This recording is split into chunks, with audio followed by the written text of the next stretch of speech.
All right. Let's get this shit started. Thank you, everybody, for listening to the Ignorance is Strength podcast. Hope you all enjoyed the previous episode, but I'm back today with the very familiar voice. Larry, you've been on 4 times. I want to welcome back Larry Hankin. How you doing, man? So far, so good. I think I need to make you like an official co-host at this point, man. Four appearances. I know, recurring. It's called a recurring in TV. There you go. I think one or two more, you'll be on here more times than you were on Friends. Yeah, that's true. Yeah, which is it's funny, I think we've talked about a lot of your career already, your previous book and stuff like that. People really seem to like that Friends stuff, man. I think I told you, and one of my clips that I people like to mention to me a lot is where I mentioned I never liked Friends, and you're like, me neither. Well, I don't watch television. I now, I mean, okay, since then, but now, right now, I don't really watch television. I don't go on the internet. Anything where I can't talk face to face, I'll use the phone. The phone is okay. But man, I'm out. I'm off the grid. Yeah. Now this is why, and I'll leave it open for discussion. But I've heard from a lot of different places that the world's children's IQ is getting lower, and it started when the iPhone first came in like 20, I don't know, 21, 22, 23, 20, no, 20, 20, 2011. Yeah, 2011. iPhone I think was around maybe 2010-ish at the latest. Yeah, and then it started so they traced it back to then when all of a sudden it just started to go, no. Whoop. And in the last year or two, I have just like very slowly I mean, it's tough to, get off because of email. I mean, that's just so much crap. Yeah. I call it crap. Hey, I mean, I'm a little meaner. I call it a bunch of bullshit, but okay, I'll go along with that. Fine. But that is getting more and more. And so I find even my mail, even my snail mail, man. I mean, because of the election, man, like I would say 90% of my mail now is just spam. It's just election stuff and advertising. So I don't think, they said in 2011 or whenever, they said, well, this is going to change everything. We're going to go paperless. It's going to be easier. No, man. I mean, it's not easier. No, that's bullshit. I think having been in education for a while, you mentioned the kids' IQs going lower and lower and lower. They don't know how to format a sentence. They don't know how to speak to each other. They have so much anxiety that they can't speak face to face. Exactly. Anxiety. Yeah. It's going up.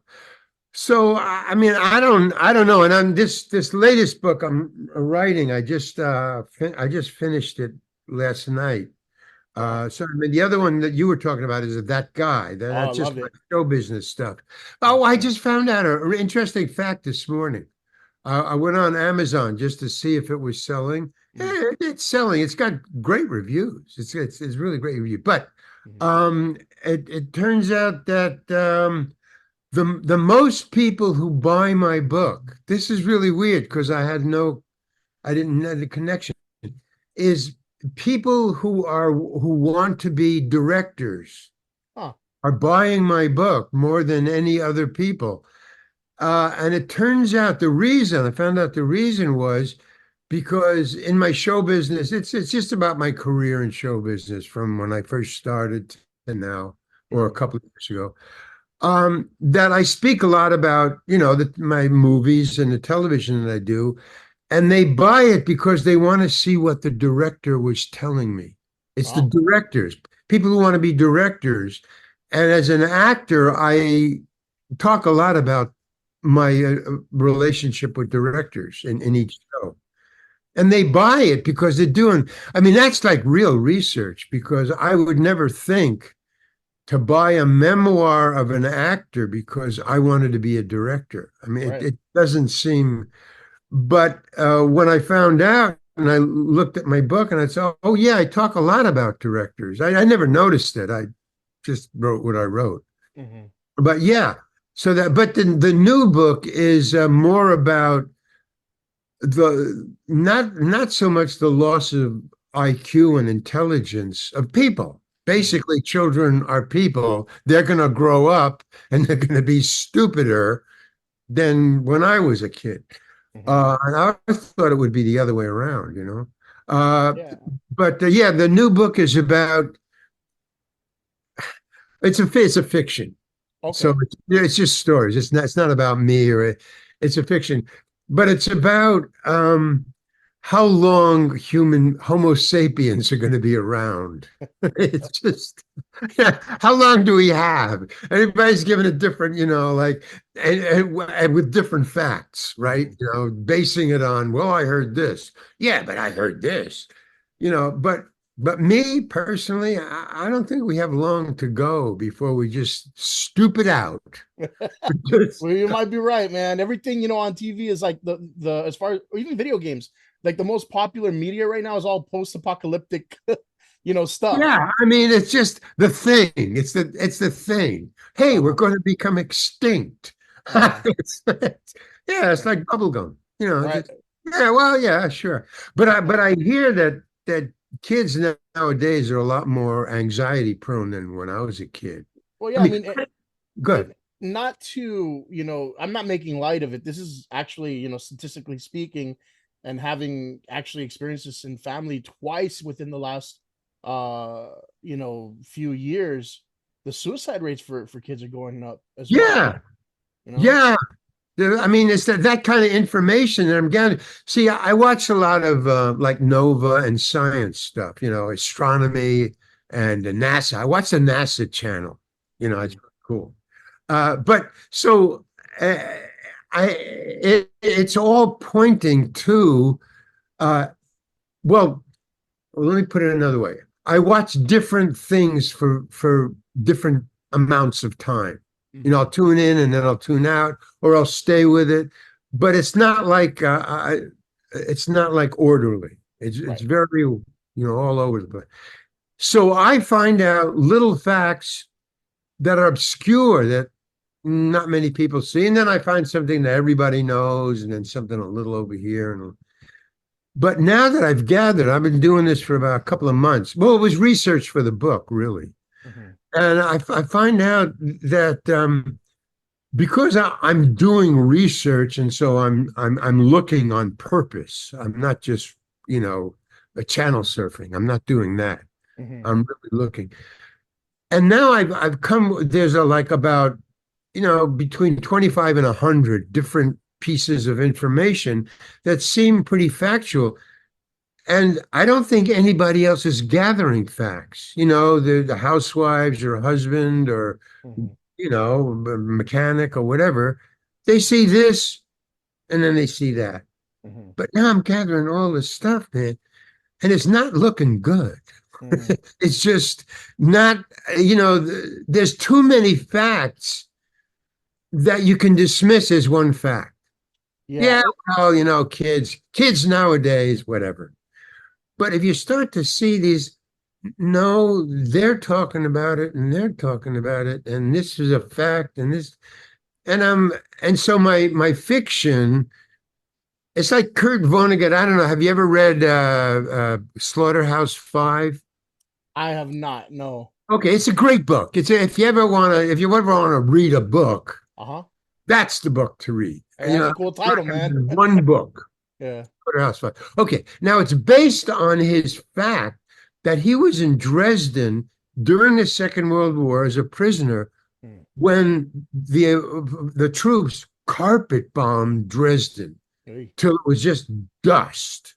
I mean, it's the most bombs ever dropped anywhere at any time ever, Mhm. and they just flattened the city. And luckily, he was buried in a bunker way down with a bunch of other prisoners. But when he came up, it was just flat.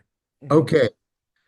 The book is based on his real trips and emotions during the Second World War in Dresden, getting to Dresden and then trying to get out of Dresden when it was just totally bombed to a cinder. Okay. But the book is a fiction. So he based the fiction on a lot of facts and then just, massaged it, changed the names, changed the place. If several people got wounded, he gave it all to one person, so that, and because he may not have been with that one person who was wounded all over or pretty much blown apart, but he made one because he knew they existed. Okay. So that's what my book is about. It's a fiction based on facts. I just massaged it and stuff like that. Right. But so now I got to check it. I got to read it and, typos and all that bullshit. Mm-hmm. But I'm starting to see what I wrote, just in one packet. And it's not cool, man. I mean, it's cool, but it's not what I thought I was writing, just a little funny fantasy. Mm-hmm. It starts to get to me as I'm getting halfway through and I'm saying, wait a minute, this sounds like it might be happening, Yeah. So, yeah, I don't know. Anyway, you mentioned books, so I was just talking about that. We could talk about some other stuff because I could go forever. Well, no, that's Because actually that's the whole, I think point I jumped on here, Stephen Joyner, who put us in contact. He's like, hey, Larry's got a new book, talk to him about his new book. I'm like, I would love to hear about it. What you have a title this is what for I'm it? talking about. Yeah. I mean, this is it. It's a funny book. I mean, there's some nice laughs in it. Does it But have a it's title right based now? on, You said you just finished it, right? Do you have a title for well, I it? just finished it last night. It's called Loopholes. Loopholes. Yeah, it's called Loopholes. Let me see. Oh, here it is, right here. Well, I have the cover anyway. I mean, Nice. I work on every part of the book. Uh-huh. So here, this is. Wait, let me get it up here. Did you do I the mean, you did the art for it as well? excuse me. Did you do the art for it as well? Yeah, yeah. So, okay, this is the manuscript. So I just finished it last night. This is the manuscript, but that's the cover. Ah, The Loopholes, and it's four stories. It's about politics. It's about homelessness. It's about gangs, and it's about one kid. hmm. I mean, it's funny, but it's serious. Mm-hmm. One of those kind of things. Yeah. Well, I finished reading Slaughterhouse-Five 3 times before I started writing it. Mm-hmm. Because Kurt Vonnegut has just a great, weird, skewed look at the world. I mean, just ordinary. I mean, if you go shopping, he's just got a weird, and it's really funny, but it's riveting. And yeah, like I keep on, each character talks about when it's going to happen. Well, we go out on the rocks and we smoke a doobie and we talk about, hey, is it going to happen soon? Is it going to happen later? I mean, it's sometimes guys will talk about it like that. Other times it's politicians who'll talk about, the dangers of blah, blah, blah. Mm-hmm. And but it's funny. I don't know how to, and also it's a relationship, I try to, in the let me see, the single guy, Barnum Justice is his name. Mm-hmm. So that's my hero. That's the hero of the story. In the book, Barnum Justice. And he's a runaway, and he goes through two different stories. And one is him on his own, how he sees being homeless. So it's just called How to Be Homeless. That's the name of the story. And what I do is I was homeless years and years ago before I got into show business. Well, kind of in the start of it. That's why I got into show business. Right. I was going to ask you about that, right? Because I was reading a little bit about another interview you did, and when was that between like college and getting into like comedy, or was it during? It was right about it was after college, I couldn't work. I got a degree in industrial design. I wanted to be a painter, an artist. Right. And uh, so when I graduated, I went to the wrong college. Basically, that was it. I read it. My parents wanted me to go to college. You got to go to college. They're like second generation immigrants. You got to go to college. Hmm. And I want to be a painter. You don't have to go to college. I mean, you could go to school, but so I saw industrial design. And I thought, oh, design, that's like painting. Okay, Yeah. I'll go there, Syracuse. But it turned out it was industrial Right. That's key word. design. Uh-huh. So I was designing cars and tanks and planes and shoes and lamps. Hmm. I have nothing that had any interest whatsoever in designing. I wanted to paint them. I didn't. Okay, anyway. Uh, so I couldn't, and then I got in a fight on my graduation night. Right. Over the I think girl. Yeah. overgo, but I think it was really. I think there was like your inner DNA, that your subconscious. My subconscious just didn't want to be a designer, Hmm. and I think my subconscious, with no permission from me whatsoever, said, if I get into a real bad fight, maybe I can get injured enough so I don't have to become a designer. Hmm. Now, that I just made up, but I did get into a fight that caused me not to be an industrial designer. So I just started bussing bars. I didn't know what I wanted to do. I mean, once you graduate college and you got a degree, you kind of life is written for you ahead. You got to follow the degree, wherever the degree, whoever wants you and the degree, that's where you work. Right. Detroit to design cars, Ford. I didn't want to go there. I mean, I just didn't want to go there. So Hmm. I got into this fight. And right after that, I started to do, because I was a funny guy, I started to do stand up, and I wasn't making enough money to really hold an apartment Hmm. month to month. And so finally, I thought living homeless would be the best answer, because I wanted to be in show business. Hmm. Like a lot of actors become waiters, or small time things where you can leave to go for an audition and come back. Hmm. So you can't make much money because it's really a temp job that you're getting. So instead of getting a temp job, I just said, I'm going to live in a little VW bus, an old Hmm. one. And a friend of mine sold me for $5, you Hmm. know. So I lived, so that's where I became homeless. But I lived in it for a year. So I Wow. got to know that. And so I got that point of view of survival and where that's going. So yeah, that was right. Dropped out of college, bust bars, but I had my nights free because I would bust bars from 2 a.m. to 6 a.m. Hmm. So I could go to, and we lived in Greenwich Village, or I lived in Greenwich Village.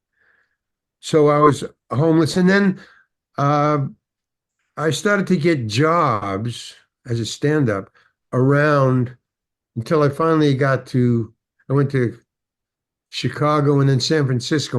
When I got to San Francisco is when I got really into heavy living in my car, Hmm. because it got more expensive as you went west Right. for me anyway. I mean, uh, the food and renting a place. So I just said, no, man, I'll just stay in the car.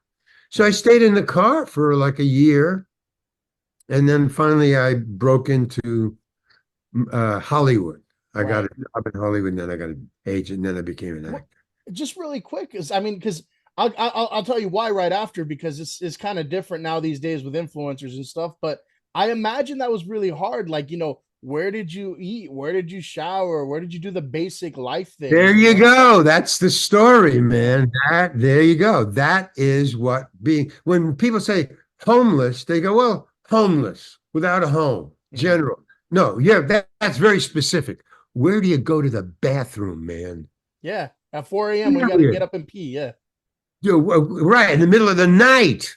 Yeah. Where do you go to the bathroom during the day? So the rule was, oh, get through today and find a safe place to sleep tonight. Boom, that was it. That was the rules. You follow those rules, those two rules, and you can make it being homeless. But those two rules are so huge, man. Yeah. I mean, where do you take a shower? Hmm. Where do you get your phone calls? How do people get in touch with you? Yep. I mean, it's just, I mean, so I was doing, like I say, research for loopholes. Hmm. So I found a friend who is in touch with a lot of the homeless people. Here I live in Marina Del Rey, so I live near the beach, Right. apartment house. And so he hangs around with homeless people. He's a writer, but he writes about that point of view. He writes from a poverty point of view. Hmm. So he hangs around with homeless people and he gets the information and stuff. So I was talking to them recently, not way back in the day, and yeah, it's they hang around like they hang around the beach. Why the beach? Because they got public showers there. Right.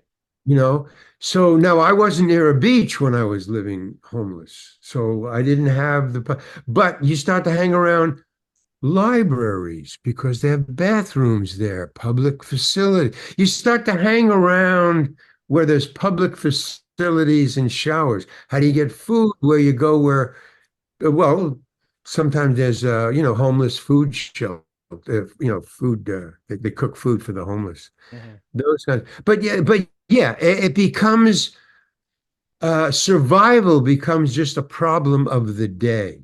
Hmm. Like And people who have houses, you're having a family over for the weekend. Yeah, you're not thinking about surviving. You're thinking about, well, the mortgage, okay, the food bill, okay. But you're mhm. not thinking about where do I go to the bathroom? You're not thinking about that. Right. Uh, but when you're homeless, you're not only thinking about where I'm going to go to the bathroom, but where am I going to get food and how am I? And so everything else is just, movies, entertainment. Hmm. That's ridiculous. Can I say though that kind of living it builds that callous, you see, and now what's interesting Well, but kind of depressing though, when you think about it, well, you yeah, no, the thing that kept me going was if I can do this, man, I uh-huh. can do anything. Hey, there you go. If I can, this is the challenge. Yeah. This is what life's about. I mean, that was just to keep me getting up every day and looking for a place to go to the bathroom. Well, Hmm. if I just, damn, and then you live, you sleeping on friends' couches, and Hmm. then you run out of friends' couches because their wives. Why is he living here? He's living here and he's eating our food. Yeah. And then all of a sudden, you don't have that friend anymore. Hmm. You Or it's burn very bridges. difficult. He says, well, you can't come over the house, the wife. I mean, you start to run into crap that you never thought about before. What do Yeah. you mean I can't go over your house? Hmm. Well, the wife, I mean, then you come around and then you start timing your stuff. Well, I can't go over to, Fabian's house. Maybe if I can just drop by around 6 around dinner time. Yeah. Maybe share. You just try it. You just give it a shot. I mean, you have nothing to lose. Right. Yeah, and that's what I'm saying. Like you start building that, again, that callus because you have to. There's no safety net. Now, one thing I don't know if you're aware of this, but like I said, there's young people. They're like, you talked about the iPhone and how prevalent that is, and how it's kind of dumbing down some society. There's 20-year-olds, college kids, whatever, that these days glorify being homeless. Like they'll go and purposely be homeless and document it on Instagram and things like that and show everybody, look, I'm having a great time. Here's how I retrofit my car so I can sleep in it. Here's where I go to the gym and take a shit and shower and all that stuff. And I get free Wi-Fi from Starbucks and this and that. But see, the thing Okay. about that is, to me, it's so contrived because you have the safety net. you know you got some rich parents that are gonna, Exactly, you know, man. and Exactly, man. And then try to get a girlfriend while you're doing that. You right. think do you think a woman is going to put up with that crap? You know, Hmm. well, where are we going to go tonight? Well, I don't have any money. We can sit in my car, you know. Hmm.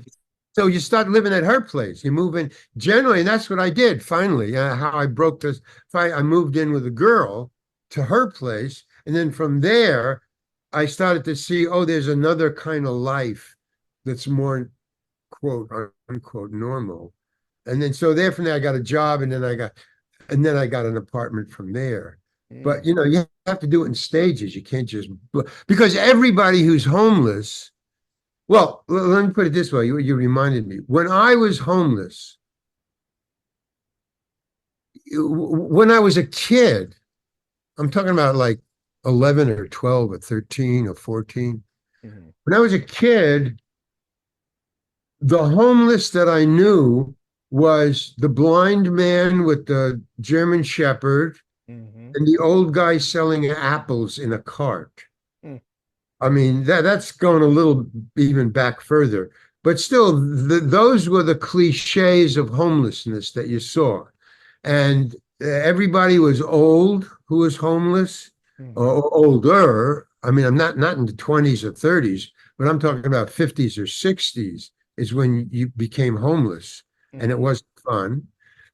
And people just were used to it. And you see them on the street and you see beggars, you know, they were called beggars, not homeless. They were called beggars.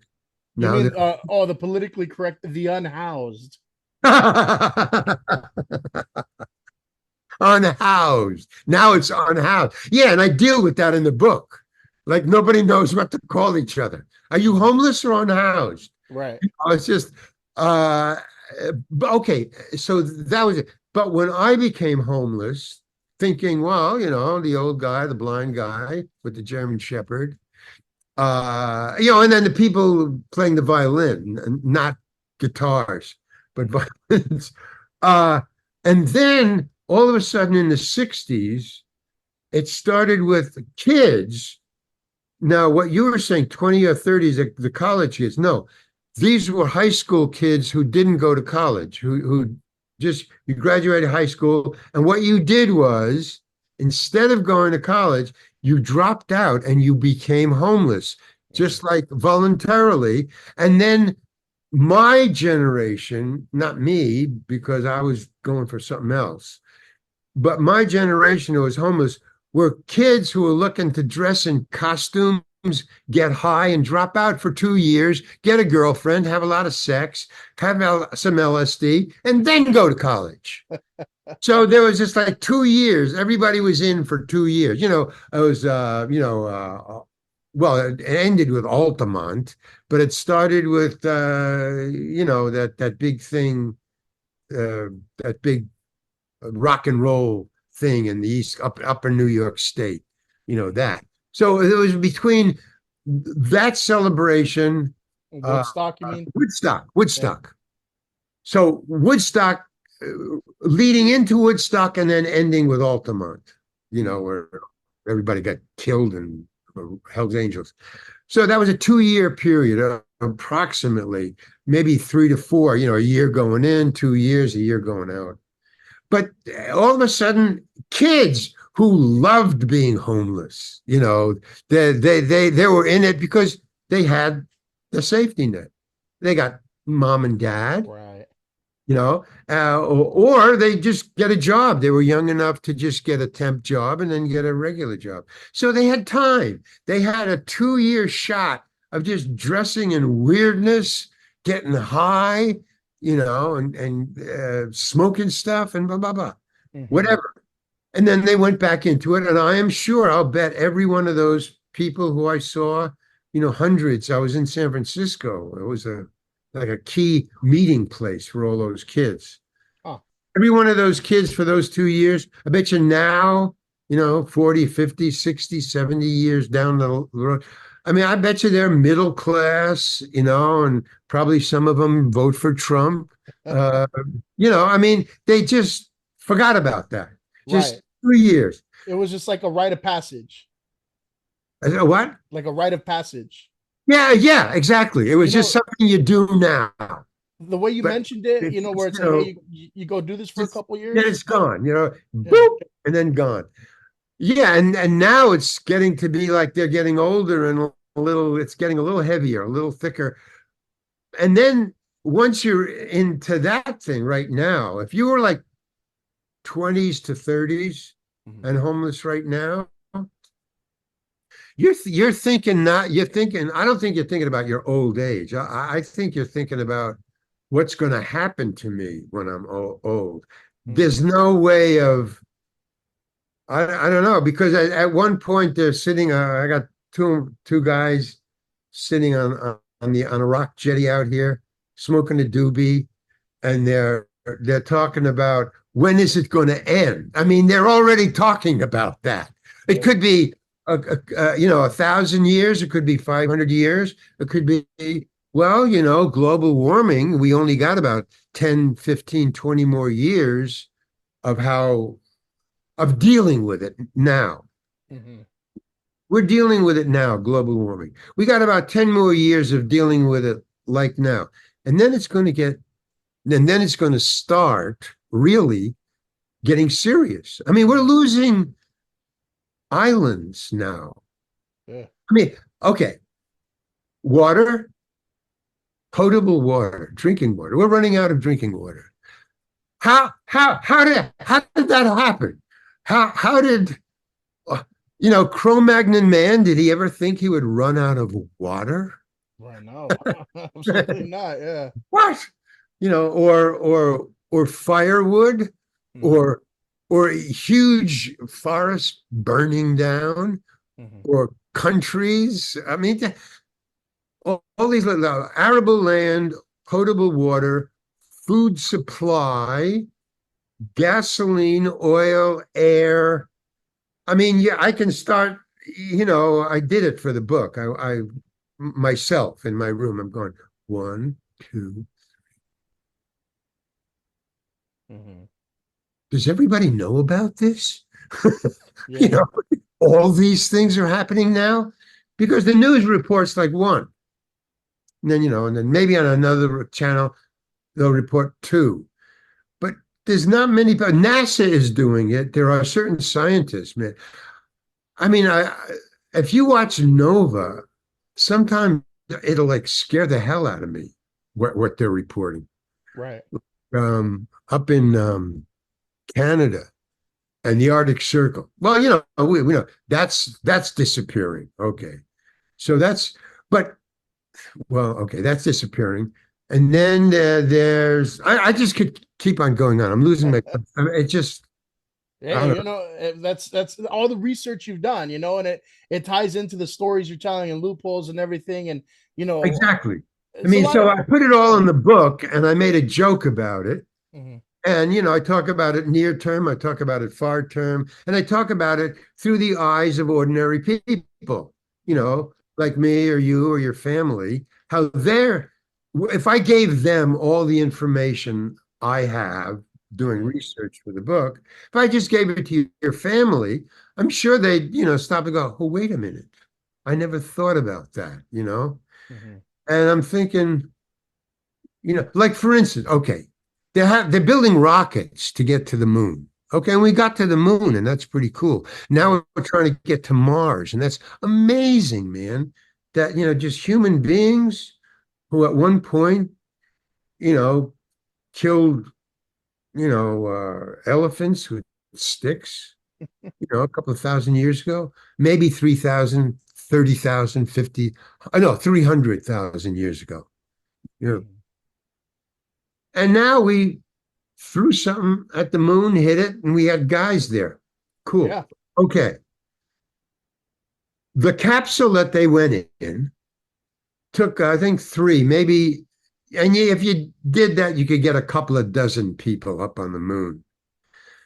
The nearest planet, the nearest rock that has any kind of water at all is 300,000 light years away. What are Yeah, you yeah. talking about sending 4 people to the moon? What Uh-huh. the fuck is that all about? I mean, there's 8 billion people on this planet. Get in line, everybody. We only got room for 5 people. Oh man. And the trip to where there's water, you know, is there's nothing in between. Mhm. Like if you go on a trip to Syracuse or cross country, there's scenery. There's nothing between here and there. Except Not time. no, Nothing not a except rock, time. not a planet. It's black. It's Uh-huh. black all the way. Yeah. What are you talking about? I Yeah, and mean, there's people that's that where would that's where it brings me to. yeah, there's people that are dreaming of vacationing there. It's like, good luck. Yeah, what are you talking about? It's like those And people that besides, I mean, we've now discovered that the sun is gonna, blow up in 1 million years. Mhm. Well, no, no, we still haven't finished the rocket yet. Oh, no, wait. So I mean, that's where it takes me, and then I have to just burst out laughing and go on to finding out where I can get a haircut or play my guitar. Yeah. It's and you just like shut it out because it's just too much. It's just too much. Mhm. So I go shopping and I hang out with my friends, and you celebrate with your family, and that's all you can do, Yeah. really. There's NASA. I love that they're doing it. I love that they're working on it and they're building stuff and they're very careful and they're geniuses. Oh yeah. But I mean, yeah, they are. But I don't see, and then they talk about it. The scientists on NASA, they talk about, no, no, science is so great, and astronomy is so great, and space and infinity and the universe, and they're jazzed by it, and that's like jazz, like I'm jazzed about Slaughterhouse-Five. They like it. It's great. But the use of it, I mean, the best I could do with Slaughterhouse-Five is write my own book. The best they can do with that is make another rocket. But I mean, do you Yeah. think anybody's working on climate change in your community in Pomona? You How many know, people in Pomona are wondering about where they're going to go in 1,000 years, or not if their progeny are going to be around in it? not many. Not Some of them are homeless as well. Right here, we have the street called Holt. It's where all the nice prostitutes and homeless and drug dealers congregate. I guarantee they're not thinking about any of those things. Yeah, right. And I think that street or that section, that area is going to grow. You know, I was writing about because I was doing some research and I found out that I was saying that this Barnum Justice, who lives in his Volkswagen bus, he travels from Flat Rock, Texas, to Portland, Oregon. Mhm. He wants to get away from his family and everything. He's trying to get away, trying to be free. So he heads up to Portland and he finds out that it's like a needle apocalypse there. I mean, it's like, drug city. Mm. So he goes to Portland, Oregon. He goes to, I don't know, there's a couple of cities, and each city he sees, oh, it's starting to come here. And he Mhm. stays there for a year, and then he moves to the next place, and then it starts to fill it. And then he goes from whatever there to Portland to San Francisco, and he each time he's driven out by more homeless people. Dang. In other words, instead of housing being expensive, it's now homeless is being crowded or expensive. So he moved, and he finally moves down to L.A. And the beach, which is now ground zero for the United States. They're all moving, everybody's moving west. It's warmer, but it's Mhm. more expensive here. So Mhm. they moved kind of like this, up north, and then that was then to San Francisco, and then down, and then I start moving to Mexico, and where's that going to end up? I don't, I don't know. I Let's don't shove them even further down to El Salvador. They're giving away free citizenship now, so why not? really, is that true? Yeah, but I think they're trying to attract like engineers and doctors and whatnot. Oh, oh, right, But yeah, it's yeah. bad over there Well, right now. It's well, really bad. there's an answer, but I don't know. Again, it doesn't answer my book. Yeah, yeah, About, no, for sure. but for the near term, in other words, everybody's starting to think about the near term, you know, Mhm. 10 or I mean, I never thought when I was a kid, I don't think my father, my family ever thought about the future. I mean, the future to my father probably was a year or two, rent, mortgage, Mhm. year or two down the road, and then got to send my kid to college. I want to send Larry to college. So that may be 5 years off, I'm on high school. So 5, 10 years, you're thinking the future. Well, now with global warming, you got to think, well, maybe 15, 20, 25 years. A lot of corporations are thinking 50 years in the future. They want to be, you know, what is it called? Um, Something free, animal kind of Cruelty oil. free kind of thing. Excuse me? Cruelty free. What free? Cruelty. Oh, no, no, no. I'm talking about the oil. In other words, dinosaur fuel, Oh, like okay, I see what you mean. All right. animal, Yeah, like green. the biofuel. Yeah, like green, Because going it's green. causing the global warming. So Yeah. now, a lot of corporations are thinking 50 years, 75 years into the future. That's never happened before. We've never had to think about that far in the future. Well, if you start doing that, like NASA, you get Mhm. 100 years, 500 years, 1,000 years. I mean, we can now predict the planet in 5,000 years. It's not going to be cool. Right. It's going to be really hot, and it's not going to be. It may not be viable. Well, the question there is if we adapt or not, do we Oh, evolve? You know, do we like, adopt? And one of the characters in my book says, she says, yeah, she doesn't want to talk. She wants to talk about evolution.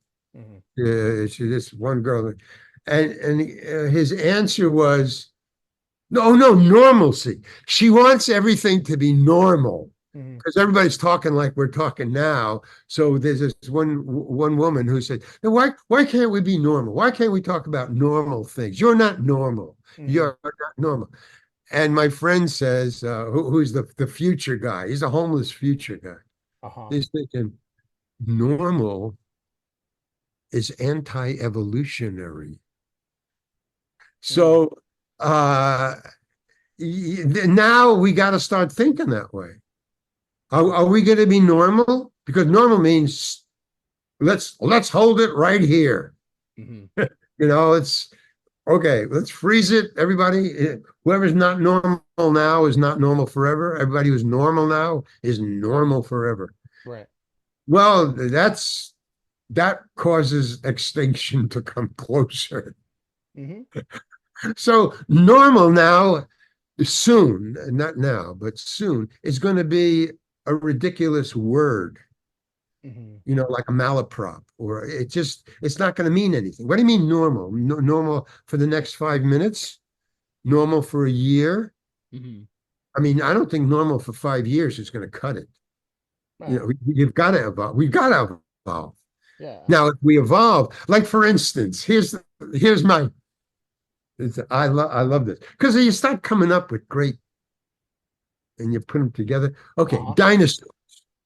Now, if we were alive and dinosaurs were alive at the same time, well, they'd eat us up. I mean, Right. big, huge things with teeth that big. I mean, come on. Okay. But now, are you going to serve chicken at your barbecue? Yeah. Well, do you know what a chicken was about 1 million years ago? I don't know, maybe like relative to the pterodactyl. A Tyrannosaurus Rex, a dinosaur. Oh, with the little arms. Yeah. They became wings. Uh-huh. In other words, scientists have tracked DNA of chickens to dinosaurs. Notice when the comet hit the Earth and killed all the dinosaurs, the only things that were left alive were tiny things that could go bore into the Earth. Hmm. They, like Kurt Vonnegut in Dresden, he was in bunkers. Right. So the fire just went. So now only small animals, which were not lizard, bird things, but animal things, Hmm. vertebrates, other things. Okay. So dinosaurs were really huge, and now we're eating them at barbecues as chickens. Uh-huh. So they went from huge fucking monsters to chickens and birds. In other words, all birds come from dinosaurs. That's like a proven fact. Mm. Okay. So here we are. We're king of the planet. By the way, if aliens come and attack, or if global warming, who's going to take care of the planet? Uh, Honeybees, trees, tigers, anything, whales, tuna fish? No, us. hmm. Well, I mean, and if we don't save the planet, all those other species go along with us. Right. But who's causing global warming? Well, we're doing the worst. Us. Yeah. Okay, so here's the thinking on AI. This is how AI thinks. AI, the reason that AI is so great and amazing is they found out how to make a computer think like human brains think, not like machines think. And human brains think by pattern formation, pattern recognition and pattern formation, Hmm. that we recognize patterns and then we make bigger patterns, but it's patterns. And we like, oh, that pattern and that pattern, if we put together, oh, is this pattern? That's how we learn pattern. Hmm. Okay. So in a couple of thousand years, the way things are going, if dinosaurs became chickens, Homo sapiens, because the smaller, like elephants in some parts of the world, are very small because there's not enough food. Hmm. So evolution says, well, we'll eat less food, we'll get smaller. That's less food. So smaller. So Mm. that's evolution. That's pretty cool. Huh. So that's why dinosaurs became birds. The Mm. food, there was no food. So they had to become smaller, and over millions and millions of years, they became birds. And we didn't come until way later. So we had enough food to grow to our size. But if there's no less food, we'll get smaller. I Hmm. mean, evolution goes in a lot of different ways. It's choices. It's, what's going on, and we'll adjust. But one of the ways could be we get smaller, you know, Hmm. one of the ways. Okay. Okay, so there's at one point we're going to be the chickens Oof. for some other things. Dinosaurs. You see what I'm saying? Human. Yeah, yeah, I was We're getting going there. to be we're going to be the chickens, and something else is going to be eating us. I was gonna say we're gonna flip the tables again. It looks like, huh? Yeah, yeah. So I mean, getting into the whole thing of the future, global warming, evolution, sustainability, which is another whole thing I get into. Hmm. There's one thing to survive. You can survive being homeless, not eating for a couple of days, Hmm. not shitting for a couple of days, or not doing anything for a couple of days. Hmm. Sweat. But sustainability is what evolution is based on, being around for the long haul. And then we don't think about that at all. We think we're going to be here forever. And it's going to be like this forever. It's going to be normal. No, it's not.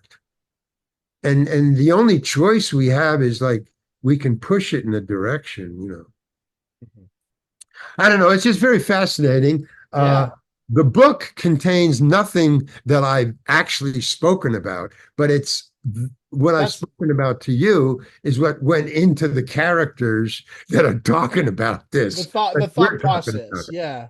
It's you like know? the thought process of getting there. So it's like, Yeah, and each person has a different, viewpoint of what it's going to be like and what we have to do. And mhm. it's all over the place, man. I mean, NASA's trying to make a one little ball, a tight, steely ball of wax of the whole thing. Well, this is it. This is the problem. We've got it solved. It doesn't work that way. I mean, and every day we're finding out new stuff and new threats. Hmm. Some meteor coming at us, and we're figuring out how. Yeah, never mind all that. What we just talked about. That forget all that. If one rock from outer space hits Earth, Uh-huh. never mind global warming. Well, that and recently, all these people were terrified of a natural phenomenon known as an eclipse that happens. Oh, yeah, yeah. I mean, what's the big deal? Right? Yeah. I was Well, like, I was, what? I It was, can blind you, by the way. If you look at it, I, you yeah, got. right, exactly. I was at work, right, and every week I train new hires at work. I'm part of the onboarding process. I'm a trainer, Oh, okay. and half the people called out. I think it was probably due to the eclipse. Oh, Yeah, yeah, yeah, yeah, yeah. I'm looking at, like, I'm expecting X amount, and half of them rescheduled. Oh, Like, that's amazing. yeah, Well, I mean, see that well, it didn't frighten me, but it made me reconsider the intelligence of Homo sapiens. I people, mean, people. I'm just gonna say it. People are getting dumber. Yeah. well, okay, and I'm going to even add something to that. And even if they aren't getting dumber, Mhm. they're not smart enough, They're right? driven by fear, Well, and then the fear adds to that, dampens down even your ability to comprehend things, and patterns. yeah. Yeah, but even if we had no global warming and no rocks or anything else or whatever, no, I mean, I don't think, we're very intelligent. I gotta say, Mm. as vertebrates go, we're pretty cool. We're very smart. Mhm. But there's oh, what is it? I don't know. There's free will, and there's another one that free will, and Mm. I don't know. But if we forget about that, if there was no free will, if we stayed as intelligent as we are right now, we're Mhm. not going to make it. We have to get more intelligent, not less. I guess that's what I'm saying. We have to get more intelligent, not less intelligent. So that's a way to evolve, get more intelligent. Mhm. But the way we're doing it is we're making ourselves less intelligent, and nobody's thinking about that. Mhm. Nobody's Well, thinking about. So it's maybe AI is going to be in other words, we've given our intelligence to AI. yeah, that's exactly where I'm going, because it writes people's papers, it writes people's emails. Listen, there's people out there that don't know the numbers of the freeways here because they depend so heavily on, their phone telling them where to go. You know, Exactly. Yeah. In yeah. other words, every time I pick up my phone, the other day for the first time, this is yesterday. Hmm. We were driving somewhere and we lost the address. Hmm. We were going to a show or some play. We lost the address. So now I've seen friends do this a million times over the years. I've never done it. I have my cell phone, and I thought, we're lost, we're on the freeway. And I go, I've seen this done. I wonder if I could do it. And I Hmm. go, Siri, where is the Odyssey? And Siri tells me. It tells me where the Odyssey is. I just picked up my phone in the Hmm. middle of LA. And I thought, now, two things blew my mind. One is that I had never done that before. Hmm. I mean, that's like I'm a Cro-Magnon man. I mean, who doesn't talk to Siri? Come on. And that was the first time last night. The second thing is, holy cow, I've given my intelligence, like you said, to my cell phone. Mhm. I don't look up anything. I can keep driving with one hand. And I said, where's the Odyssey? And it told me. And I gave it to my friend. I said, read it and just tell me where to go. Mhm. And it gave it the map. It even gave me the map to it. Right. Now, that's new to me. That blows my mind. I mean, to you, probably you do that all the time. I mean, there's a lot of people who do it. I see it all the time. My friends do it all the time. Right. And but I think I'm in the minority, definitely, but I think I'm becoming the majority. That's scary. Well, see, I don't Larry, want to be the one who doesn't use any digital, the and it's but AI is going to maybe save the day. They say it's dangerous. can be. Um, Yeah. what?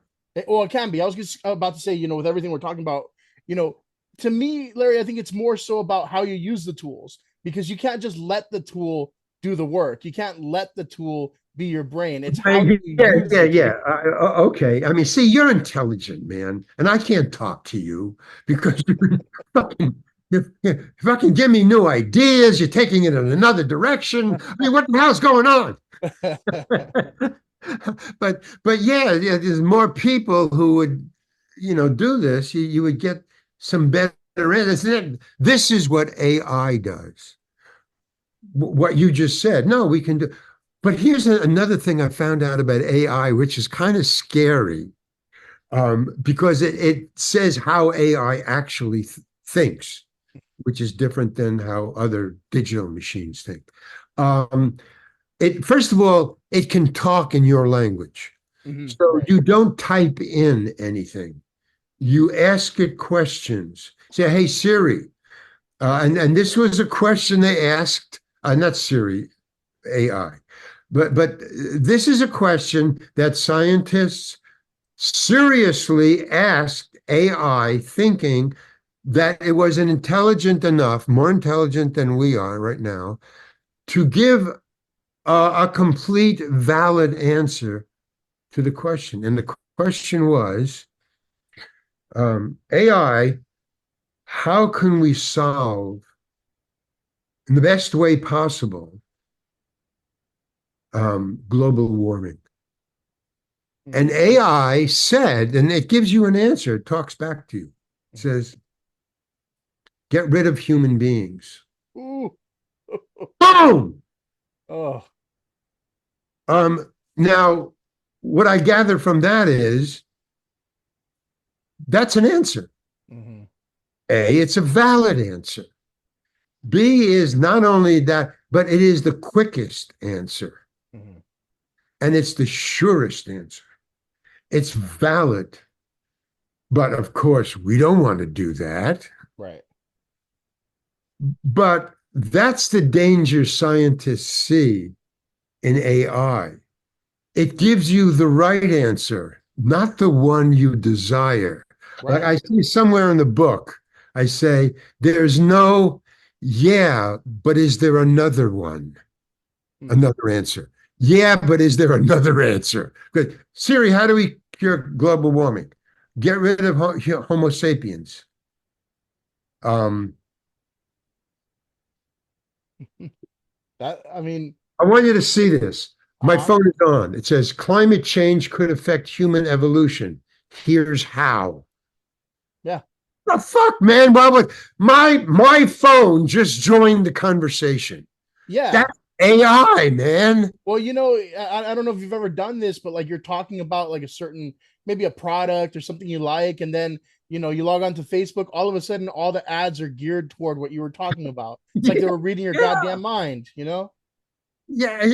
So I mean, like, this is a great topic. Obviously, I think I picked the right topic for my next book. Oh yeah. Uh, but and it's fun to talk about, and it just goes in a whole bunch of different directions, and everybody, even the stupid of us, has a valid answer to what we're talking about, or can join in on the conversation. Mhm. You just it's such a big topic that you can just pour in a lot of information, and some of it you can use, even the stupid stuff part of it. Okay. Um, that's never happened before. That's um we're talking about global stuff. We're talking about the planet now. Maybe the United States, maybe the Northern Hemisphere, but we're talking about planet, but nobody consider it as valid. It's just stuff to talk about. But I think this is what it's going to take. Um, I just, I don't know. I just think I got the right thing, but I think I've talked myself into or I've researched myself into a corner because I found out with this book, it's finished now, but in the next, by the time it comes out, which will be about maybe a year, hopefully 6 months, but I don't think so, Okay. maybe a year or more. But in a year or more, a lot of the stuff I wrote is going to be silliness, because new information is going to blah, blah, blah.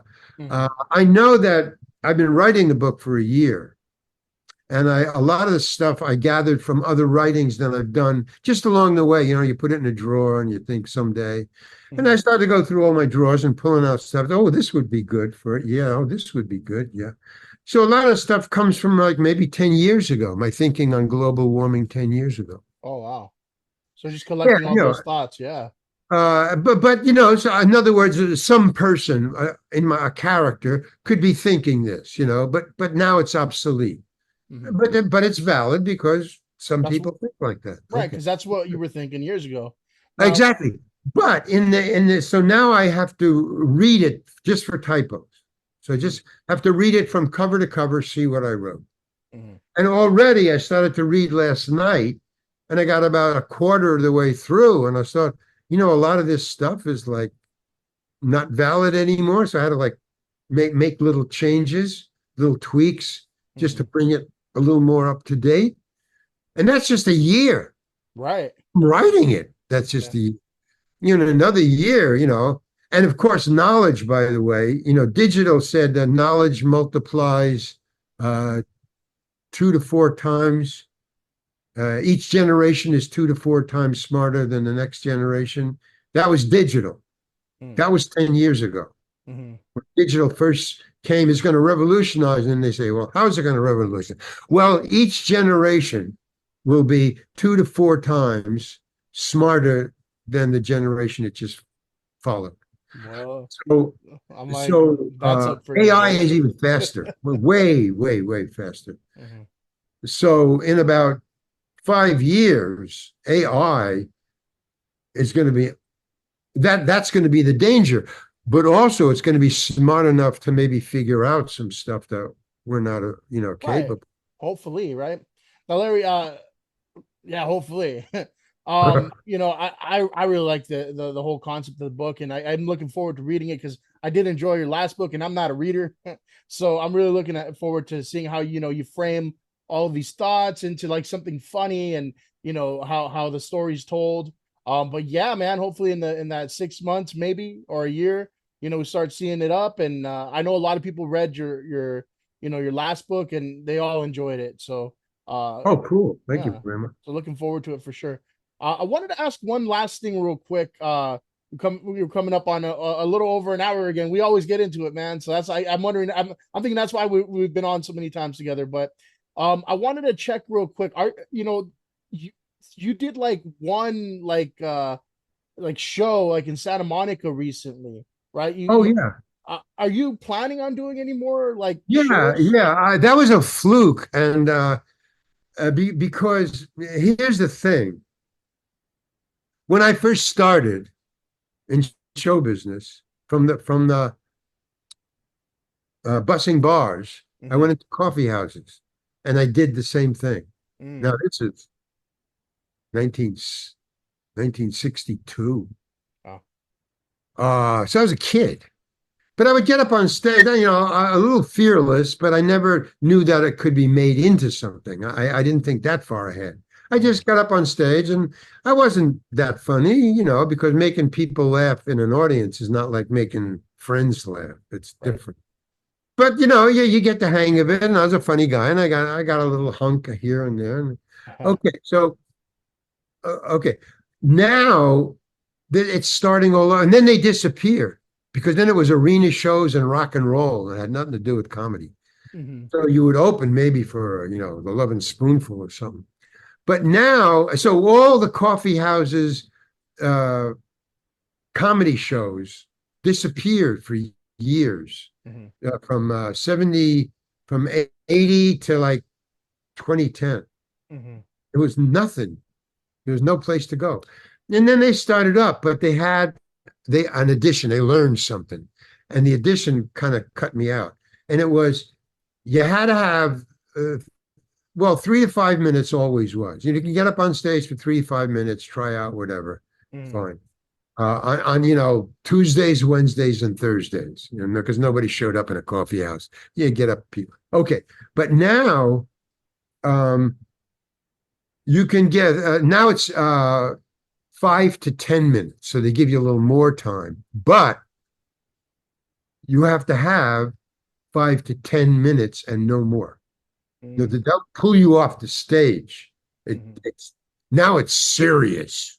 You have to have to. So when I went on to the Crow, they invited me because I thought the show was kind of cool. They had people going up there, trying out stuff. 10 minutes, and then they flash the light. Get off the stage, Hmm. and okay. So whatever.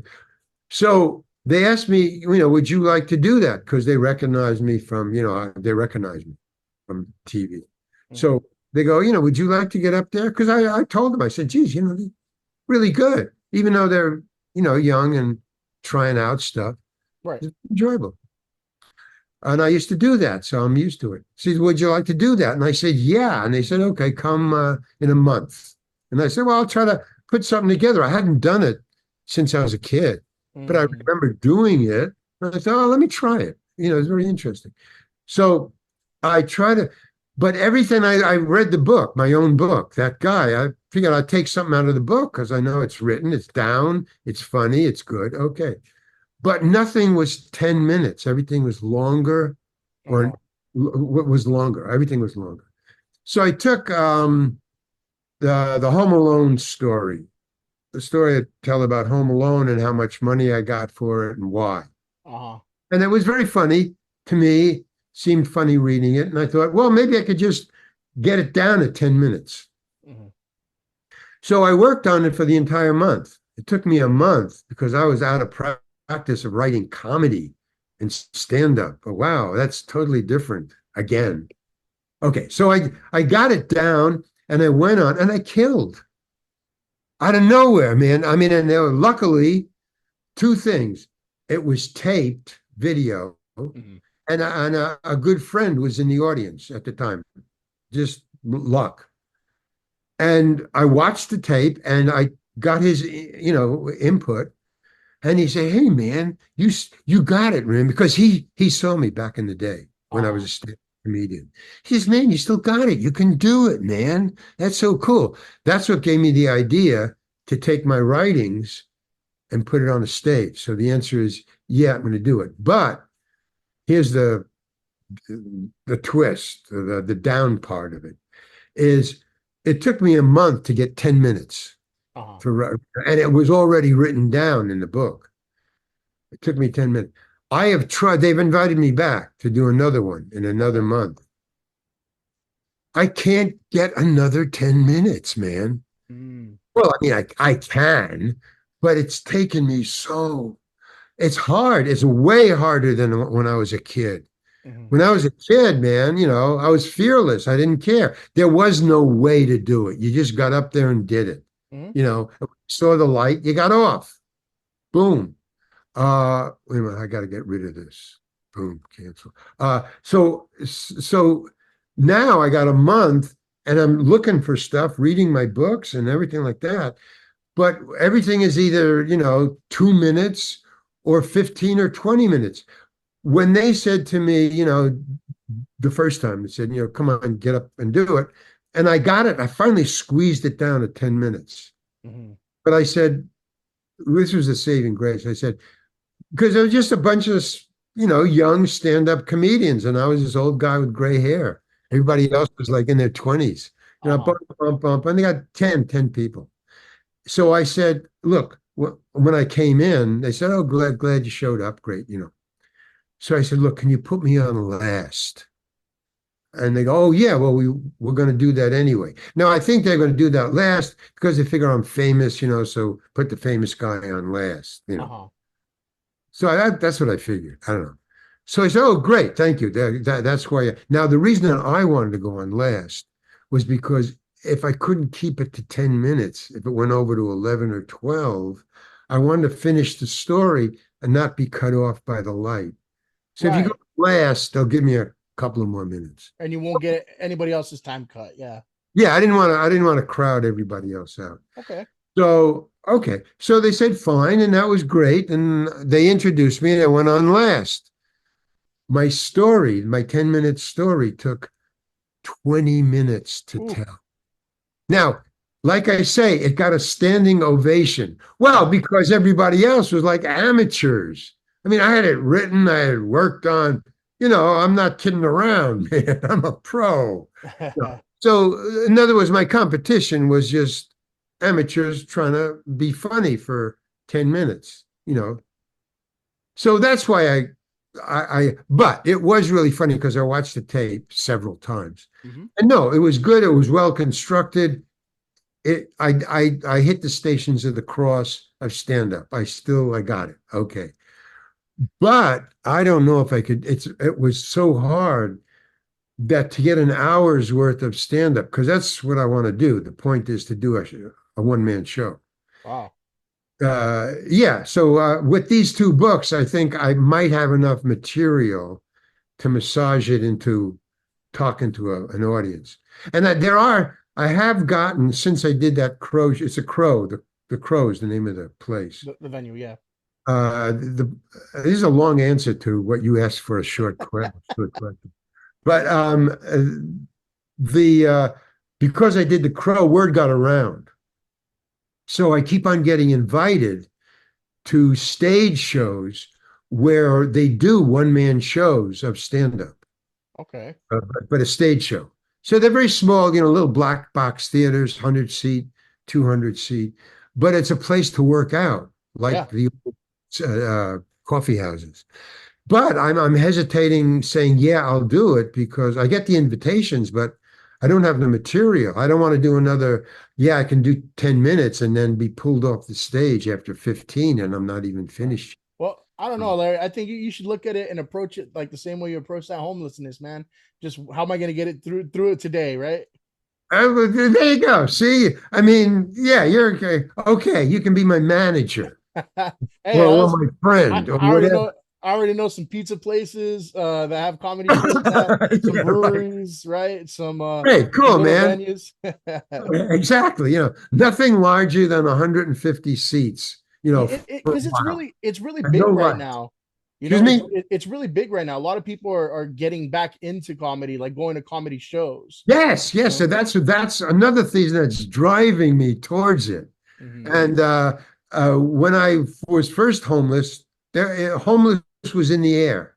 Hmm. It wasn't like I just came up with I'm going to be homeless. No, it was there. It was, in other words, there was a platform already that I could sort of fit into, and I Hmm. see it now around here. And I guess even in the hinterlands, like in what is it? Where are you in Pomona? Pomona? Yeah. I think in the outer regions of states, not like New York City or Chicago, Hmm. but like Pomona and like Kalamazoo, and like, they're even more than Oh yeah, around yeah. because Like, you need the well, entertainment, and we you got, know, movies and everything else. obviously we got L.A., Los Angeles, right? But I'm talking about there's like West Covina. There's a comedy That's what I'm talking venue there. about. Yeah. There's like El Monte. I mentioned a pizza place. They have an old pizza place that now starts doing comedy every Thursday night. Right there, there's places in Bellflower. There's Wow, places in man, Whittier. here Yeah, it comes. No, this is what I sensed when I stopped doing bars and started working coffee houses. This is what I heard. what Hmm. you're talking about. So there, so that'll wash some of the future stuff out of my mind. And I There can you just go, man. concentrate on the now for now. Well, But whatever. yeah, Yeah. that's what I want to hear Yeah. is pizza places. Yeah. That's Well, homegrown stuff, man. hmm, and you get a At really the like root. organic, genuine audience at that point. So yeah. Exactly. Real people, not, pros, the CEOs who come in, from the towers Hmm. in Hollywood. No, they don't know. They follow the money. They Uh-huh. really do. But if you got a lot of money or you're pulling in a lot of money, you're big. Hmm. But if you're unknown, pizza places, man. Yeah, Well, that's what I need. Like the Crow. The Crow is only, I don't know, I think it's like 90 seats. But it's really cool. It's like mhm. a tiny little nightclub. Very, very cool. It's not like this Abil. It's cool. It's like a nightclub, but like, Nice. and it's great. And you get up on a stage and a microphone, and a curtain, but it's only, this big. So, Uh-huh. you know, but it's professional. Hmm. I mean, professional made. And yeah, one of the it turns out I found out the owner of it, her husband, is a major movie set designer. So Okay. he got his crew to come in from a Yeah. major movie to design this little thing for his wife. Wow. Beautiful, man. So yeah, it's not foreboding. I didn't have any, I wasn't afraid of getting up on a stage and just talking with my hair gray and all these kids coming up before me. It Yeah. wasn't frightening. It was cool. It was nice. But it's nice to hear. You're the first one who's given me the clue that it's starting out in the hinterlands. Yeah. Yeah, for That's sure. that's it. So yes, the short answer is yeah, I'm gonna Very do good. Well, then I'm looking forward to all things Larry Hankin coming up, man, because whether it's a book or whether it's comedy, I'm sure people out there, they're curious, they want to see it. So I'll definitely make sure to post any updates that you share with people so they can go check you out Oh, or check okay, out your fine. book. I'll give you some updates you can, Yeah. if you want, if you want. Yeah, absolutely, man. Anytime. But other than that, again, it was great talking to you, man. Every time, so we always get deep Always got into it. something. Okay. Yeah. Looking But forward to the next one. Take it easy there. absolutely, man. But I appreciate it for everybody listening at home. I appreciate you. Thank you. Fuck you and good Thank night. you, Fabian. Yeah, thank you, Larry. Bye bye bye bye everybody.